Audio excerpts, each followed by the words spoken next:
Evening snacks செய்யலாம் வாங்க. கற்பூரவள்ளி இலை எடுத்துகிட்டு வந்திருக்கேன். இது பாருங்கள், நல்லா இந்த அளவுக்கு நல்லா பெரிய இலையாக வாஷ் பண்ணி எடுத்துகிட்டு வந்திருக்கேன். பஜ்ஜி மாவு ரெடி பண்ணிடலாம் வாங்க.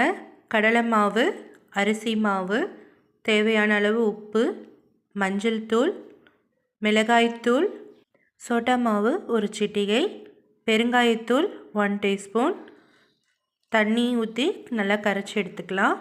ரொம்ப தண்ணியாகவும் இல்லாமல் கெட்டியாகவும் இல்லாமல் மீடியமாக கரைச்சி எடுத்துக்கலாம். பஜ்ஜி மாவு அளவுக்கு.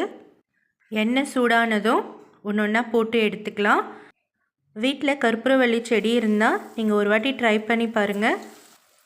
அடிக்கடி நீங்கள் இந்த பஜ்ஜி செய்வீங்க.